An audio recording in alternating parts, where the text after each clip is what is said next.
Hey, everybody. Nice to meet you, everyone. And thank you for tuning in. Wherever you're tuning in from, normally we would have been together in person, which would have been exciting. But hey, this is the best that we can do. And hopefully you get to enjoy the talk. First off, huge thank you to the organizers of the AI Village for inviting me to give this talk. It's going to be a little different, which you'll find out in a few seconds. They tweeted it out as well. So potentially spicy take. It definitely is a spicy take. I'm not going to lie about that. We're going to talk about stasis and AI ethics, but I'll just give a brief introduction to myself. I'm the founder and principal researcher at the Montreal AI Ethics Institute. It's an international nonprofit research institute that seeks to democratize AI ethics literacy. I'm also a machine learning engineer at Microsoft, where I work in commercial software engineering, building ML systems, and also serve on the responsible AI board for CSE within Microsoft. And finally, I recently started a position serving as the chair of the standards working group, the Green Software Foundation, where we're building comparable and standardized methodologies for sustainable computing. So I feel that it always helps to contextualize where I'm coming from, and especially given that this is going to be a slightly spicy take on the field. It would help that I sort of qualify my position and where I'm coming from, so that you can place all of the comments and ideas that I talk about today in context. So first off, I'm a practitioner. I believe that some of the best lessons that we are to be had come from the field, come from practice. So that's sort of part one of who I am. I'm also a community builder. As you'll see if you interact with the work from the Montreal AI Ethics Institute, we're heavily community driven. The genesis of the institute was from a community perspective. And the reason I think that that's very important is because we all have blind spots. I mean, nobody is omniscient. We can't know everything, and it helps to leverage, to lean on our community, people who have lived experiences, people who are on the ground, who are in touch with the problems that we're trying to address, and community helps with that. And finally, I'm a pragmatist. I believe that meaningful change requires compromise. It's not without incremental change that we can get to a place where we'll bust out of the stasis that I feel where if we try to take stances that are too hardline, that are asking for change, or trying to overhaul the system all at once, we'll continue to remain stuck and not make progress. So, I guess this is a highly opinionated talk. I just wanted to, again, make that very explicit. But it is based on field experience, straddling sort of industry, academia, and civil society work. And, I want to, again, make this very clear that I might be wrong in places. And so please feel free to correct me where that is the case. Feel free to drop in resources, work that I might have missed that speaks contrary to what I talk about today. I think this is a great way to have an open and honest conversation where not only I think we can bust out of the stasis that I feel we are in right now, but also help to better our understanding and move to a place where we actually do have more meaningful tools, techniques, processes, solutions to addressing some of the ethical challenges in AI ethics. So what is the stasis that I'm talking about? Words come up a few times now, right? So there are a few issues, and I'm not only going to talk about the issues, but I'm also going to present some potential solutions that I think will help beat those issues or address some of those issues. And so I'm going to sort of talk about 10 of them and hopefully still leave enough time in the end for you to ask questions. If you have questions, please feel free to drop them in the Discord channel for the AI Village talks, and we'll get to them towards the end. Where Sven is going to bring them up, and we're going to try and get through as many of your questions as possible. So really quickly, just to give you a whirlwind tour of what this is going to be about, the 10 issues are there's an overfocus on a few areas. There's a lack of case studies. So proliferation currently of under and ill-informed opinions is some degree of ethics washing, a lot more so than we imagine. There's a fair bit of hype train hopping as well. The ecosystem itself is shifting towards a place where it has become oversensitive, prohibiting some honest conversations, and I'll expand on that. There's a widening chasm between principles and practice, which I think, again, a huge problem in the field. Media is being weaponized, not in the way where mis and disinformation is being spread, but how work in this space is being reported and whose work is being reported and how it's being reported. Uh, Also, a lack of veritable interdisciplinary experts. And finally, I think there's a great deal of misunderstanding of how AI systems work in production. And I think some of the talks throughout the AI village have tried to bust that open, have given a lot of detail in terms of how some of these systems manifest in practice. So hopefully that's something that you'll agree with as we go through the talk. So first up, there is an overfocus on a few areas. So I'm sure you are no stranger to this, but if you've been following along with the news cycles, a lot of the publications that have been coming out of our field, be those premier conferences, etc., you see that a lot of the news cycles are perhaps dominated by stories of bias and privacy. And yes, that those are definitely very, very important issues, but there are other related concerns as well. And I'll preface this by saying that in the field of AI ethics, it's a lot of these issues tend to overlap with each other, right? So it's not that bias and privacy sort of manifest themselves in isolation, but there are other issues like organizational challenges, like accountability, transparency, machine learning security, which is something that the folks at the AI Village are quite well versed with. And as you interact with the community in the AI Village, you realize that this is an important area which has a lot of sort of fundamental application across horizontally across a lot of the issues of bias, privacy, interpretability, many other issues that you see, and these are often issues that get relegated a little bit in favor of bias and privacy. And that perhaps comes from the fact that those are the most prominent and the most visible issues, but they're not the only issues. And so there is definitely an over focus on these small set of areas.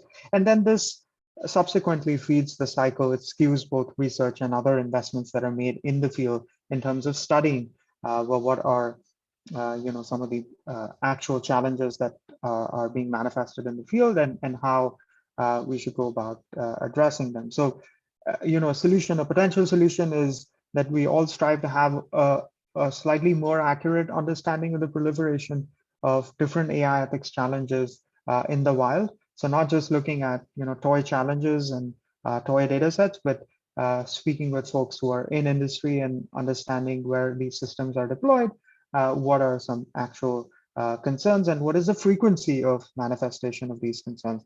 To give you another example, there's this fantastic paper from Ram, who you probably heard from earlier, over the weekend, and Ram SSK, he's from Microsoft, and he has a paper out that talks about the degree of awareness of different problems in machine learning security in industry and the extent to which different mitigation strategies in terms of attack and defense techniques have been applied. And this is not the only work that does that. There are a lot of other folks who've attempted to talk about the frequency of occurrence of these, and we need more work like that that helps to break out this overfocus on a small set of areas.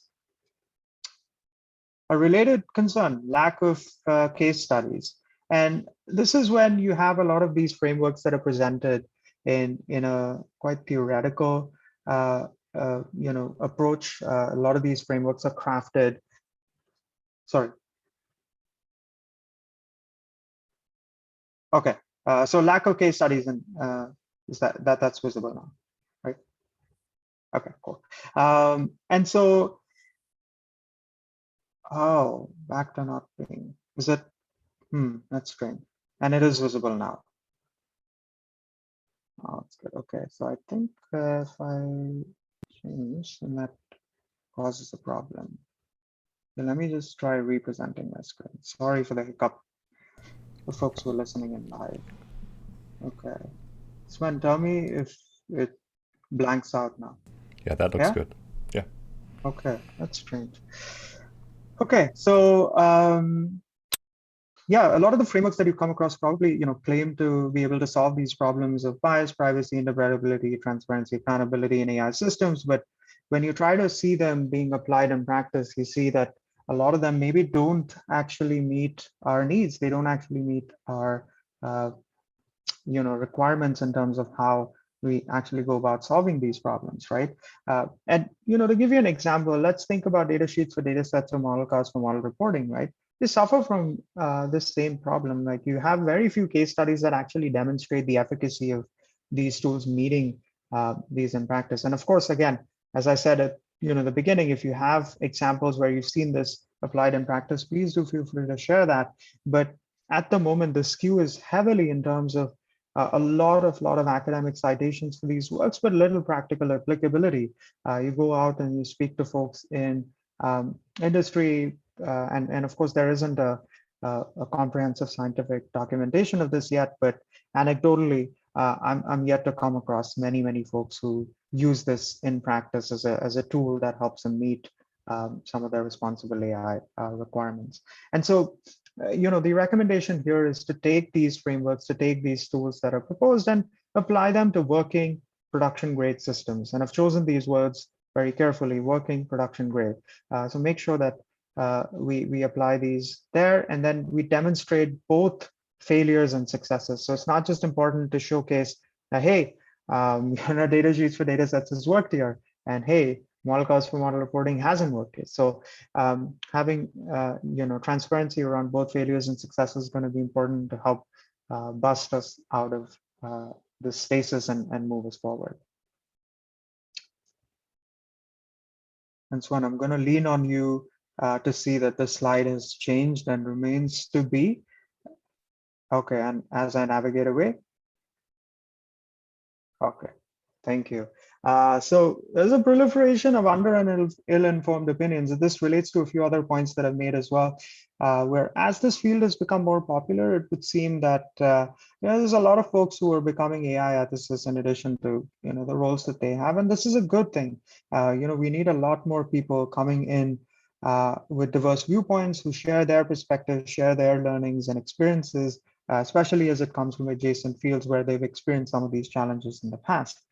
But it's also bad in the sense that perhaps we are not as careful in how we're perceiving or the degree to which we weight the opinions, the ideas, the thoughts, the frameworks that are coming from the folks who are entering this field. And that's where this under and ill-informed opinion is important to consider, where we need to pay attention to what is the extent to which they have practical operational experience, the degree to which they have applied expertise. So the recommendation here is to perhaps stop gorging on a junk diet of these untested frameworks, these tools and approaches. You'll see a ton of white papers, you'll see a ton of guidelines. In fact, if you go to the OECD AI Observatory, you'll see more than 100 documents that talk about, and I'm not exaggerating, there are actually more than 100 documents that talk about all these ideas, but well, how many of them work in practice?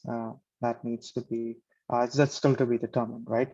And this, by the way, also applies to a lot of really prominent standard making bodies as well, where you'll be surprised at the composition and the skills of the people who compose those committees when you start to dig deeper. So, just a general sense of being a little careful with how, where you at, where you apply weight and how much of weight you apply to that.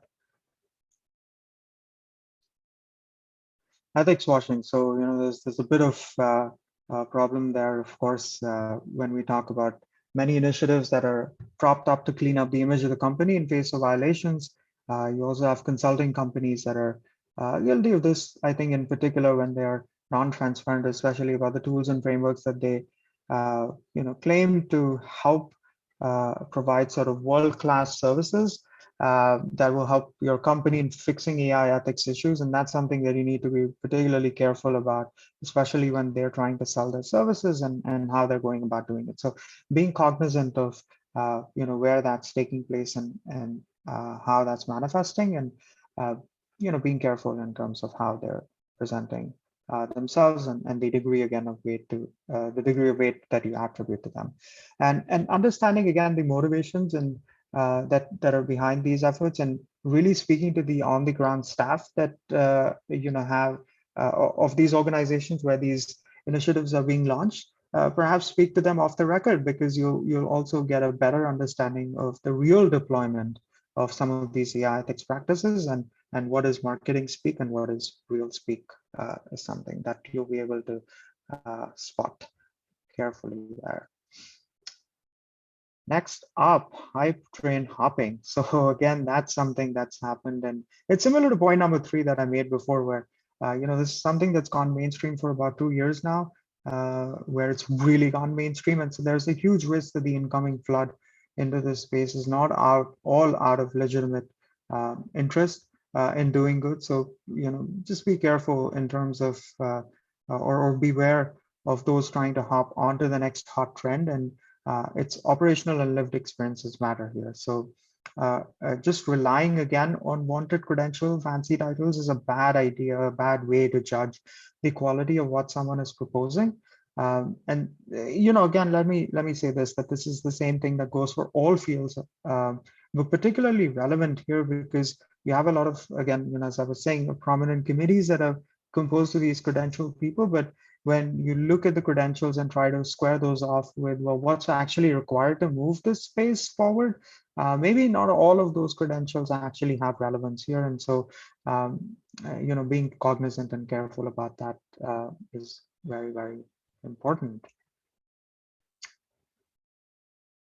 Oh, so there's this perhaps is a very contentious issue, and I'll be careful in how I frame my comments here, but there is an oversensitive ecosystem, I think, that's shaping up as we're progressing forward, where it's prohibiting honest conversations. And a lot of the conversations have become laced with identity-based conversations where we attribute too much attention to the identity of the person, which is important in the sense that it can point to their lived experiences, but be careful, it can point to it. It doesn't necessarily always point to it. And so I'd rather look past that and try to focus more so on the real experience that those people have, so that you can you don't just rely on identity as a conduit to talk about the issues, but really lived and real experience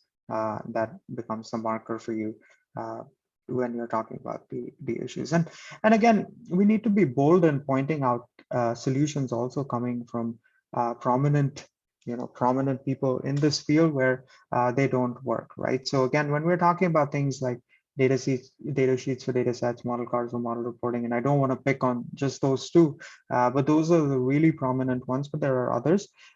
We should be we should have sufficient health or healthiness in the ecosystem that allows us to have this discourse where we're comfortable in sharing the places where these things don't work. And so not everything produced by the folks who are the most prominent in the field is worth its weight in gold, right? So also then being open to disagreement and not letting identity or institutional affiliations just tainting our view of someone's idea and experiences, I think another important aspect when we're thinking about how we can move out of this spaces in AI ethics.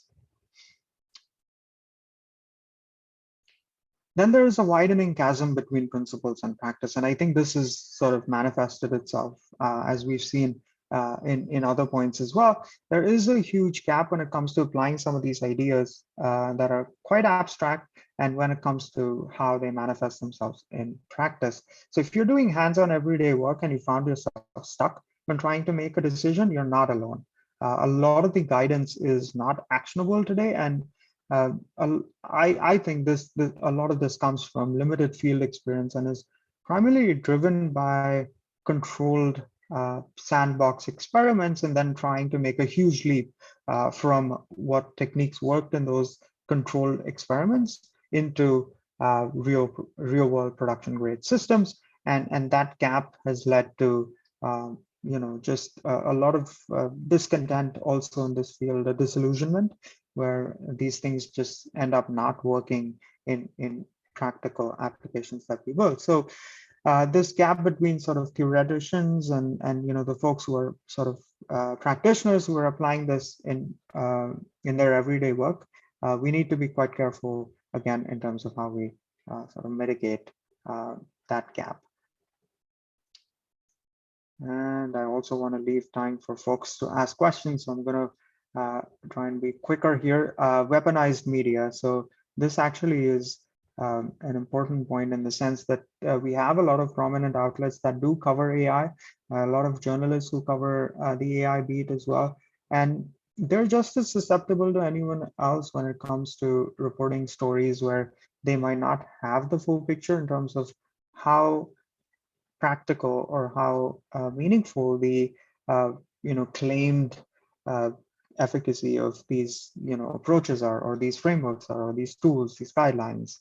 And this is not a problem that's just particular to AI. It's something that is present in all places. So I wouldn't lay this at their feet, but just being aware, and this leads to exacerbating the stasis in AI ethics. So this is all journalists, this is not just the case in AI, have their sources, their preferred sources, and they go to them to learn about the latest development, asking their opinion, and so it ends up being a slice of reality that gets reflected.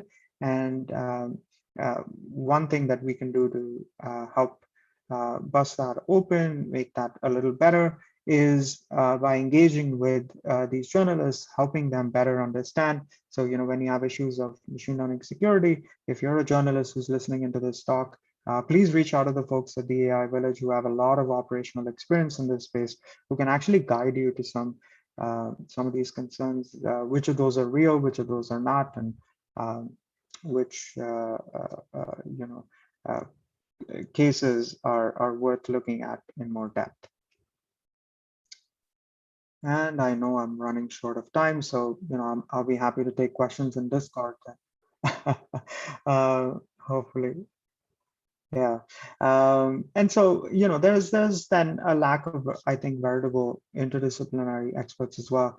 And this is an unfortunate consequence, right? So you have these interdisciplinary experts who are still few and far between, especially when it comes to mixing in actual production grade systems experience and knowledge. So I'm not just talking about folks who bring in technical and social sciences backgrounds, but really folks who've had prior experience deploying a production grade system, because you'll see that that's actually quite rare when you start to dig into it.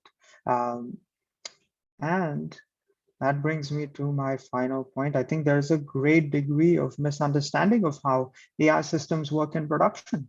And especially, we're not just talking about, small scale systems that have been built to, sort of contrive and test some of these ideas in practice, but production grade systems face very, very different technical, business, and organizational constraints compared to the experiments that are sort of tightly controlled when we're trying to see how how to solve bias, privacy, interpretability, transparency, accountability, all these issues that come in AI ethics. So real world interactions then in this sense manifest in ways that can't fully be anticipated. And there is a disconnect between sort of those who are running and operating these systems on a daily basis, these production grade systems in industry, and those who are studying them, who typically end up being outside of the folks who are doing this. So if we find a way of a collaboratory, if I may use that word, to mix in the folks and help them come together, I think that really where we're crafting our case studies, we're crafting our tools, frameworks, approaches on these production grade systems, where we get a better understanding. And this is a tall ask, but it's hopefully something that we can help facilitate over time. that's when we'll really help to break out of the stasis, and we'll build tools, techniques, and processes that actually work in practice, and that'll get uptake from people across the industry rather than these stasis that we face today. And so that's really all I had. I'd encourage you to stay in touch, work together. You can find me on Twitter. There's my email address up there as well. And we have a newsletter at the Montreal AI Ethics Institute that we publish that talks about the research and reporting in this space. And we recently published the State of AI Ethics report, volume 5, which you can also find at that link, brief.montrealethics.ai, and then at my personal website in case you ever want to reach out and ask questions as well. So that's really all I had. And I know I certainly didn't keep my promise of leaving enough time at the end for questions. So I think if there's a minute or two, Sven, I'm not sure, can take some questions. Otherwise, I'm happy to answer them in Discord as well. Yeah. For the detailed questions, head over to Discord. But I had one. So I think AI security has a similar set of problems to AI to the ethics where we have some outsized voices talking about things that don't work as well in practice. Like in my opinion, for example, adversarial examples are as a someone who worked with a malware system for several years. They never saw. We saw people doing things where they were aware of the AI system, but we never saw something that was like explicitly an adversarial example. It might be coming down the line, especially with the release of Toucan Strike, but it never happened. And we were NextGen AV was used as the poster child for why we should study adversarial examples for a few years there in the beginning of that field. So I think part of the solution to this is actually like the data sheets thing. But when I was looking into the field, I'm like, there's a lot of noise there, and I didn't know what sort of data sheet I should be trying to write or thing. So that's one of the things where I'm like combining some of the ideas from the ethics community with some of the ideas from the security community could probably make both a lot better. Do you have any other places where like communities combining where we can collaborate?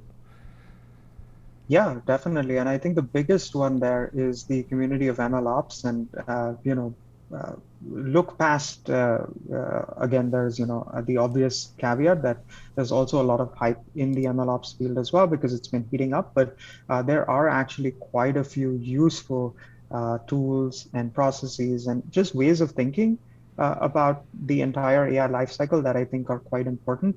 And there are a lot of ideas that we can start to borrow.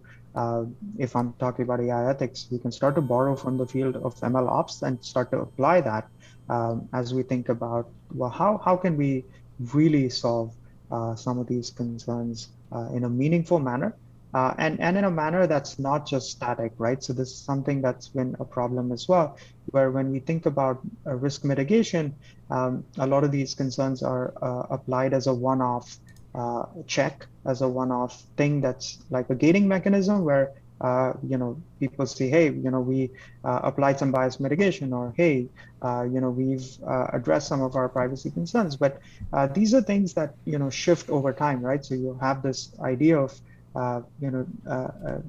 drift, concept drift, model drift, and that's actually in a sense sort of manifests itself quite prominently when you think about an AI system. And so it's important then that we spend time investigating some of these adjacent fields and bringing in their techniques and things that have worked there. So MLOps, in a nutshell, MLOps would be a place from where we can get some good ideas. Well, we have to transition into our workshop from GT. So for everyone on the Twitch chat, if you want to head over to the DEF CON Discord, give yourself the right permissions, and go to the AIV-workshop-text, GT is going to be here in a minute and on there to answer questions. Thank you very much, Abhishek. It's been great talking to you, and I would love to continue the conversation sometime where we can talk in more detail, because I'm very interested in how our two fields can combine forces to make each other better. Absolutely. Hey, thanks for having me. It was my pleasure, and I'll try and answer the questions in Discord. So thanks. Thanks, everybody. Bye. Cool. Thank you very much.